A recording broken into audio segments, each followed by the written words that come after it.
కామారెడ్డిలో ఆనాడు పెద్దలు కర్ణాటక ముఖ్యమంత్రి సిద్ధరామయ్య గారిని ఆహ్వానించి ముఖ్య అతిథిగా రాష్ట్రంలోని బలహీన వర్గాల ఓట్ల కోసం బీసీ డిక్లరేషన్ పేరిట ఆనాడు కాంగ్రెస్ పార్టీ పెద్ద ఎత్తున వాగ్దానాలు గుప్పించింది.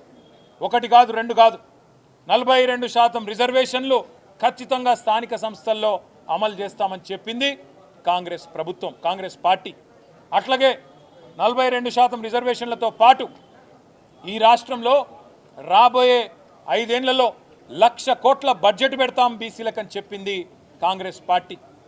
బీసీ సబ్ ప్లాన్ తీసుకొస్తాం అని చెప్పి సిద్ధరామయ్య గారు నోటెంబడ చెప్పింది కాంగ్రెస్ పార్టీ. అదేవిధంగా ప్రభుత్వ కాంట్రాక్టులలో, ప్రభుత్వ ప్రొక్యూర్మెంట్లో 42% బీసీలకే ఇస్తామని చెప్పింది కాంగ్రెస్ పార్టీ. ఇవాళ సంవత్సర కాలం దాటిపోయి 14 నెలలు దాటి 15వ నెలలో ప్రభుత్వం పడింది. మరి 15 నెలల్లో కనీసం 15 పైసలు కూడా మీరు చెప్పిన బీసీ డిక్లరేషన్ కోసం కేటాయించిన పాపాన పోలేదు. 16 కార్పొరేషన్లు కొత్తగా బీసీ కులాల కోసం ఏర్పాటు చేసి ఒక్కొక్క కార్పొరేషన్కు 50 కోట్ల బడ్జెటు అని డైలాగులు కొట్టిండ్రు.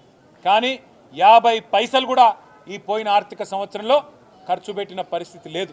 ఈ కులగణన ఏదైతే ఉందో, మీరిచ్చిన స్టేట్మెంట్ ఏదైతే ఉందో ఈరోజు ఆ కులగణన మీద ఇది పూర్తి తప్పుల తడక.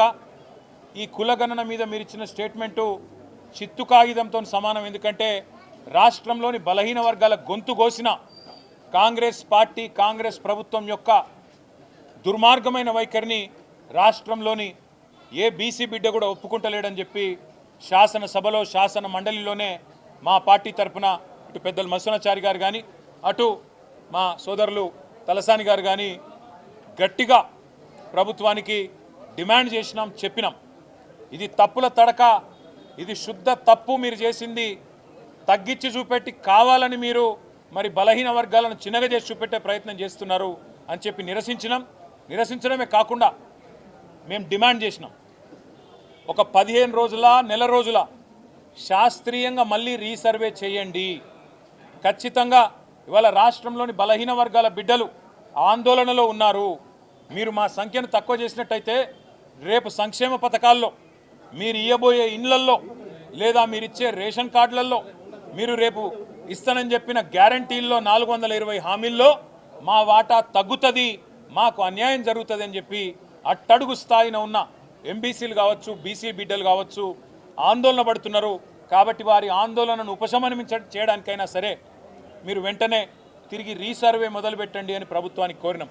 కానీ దున్నపోతు మీద వానబడ్డట్టు ప్రభుత్వం ఈరోజు వరకు స్పందించలేదు.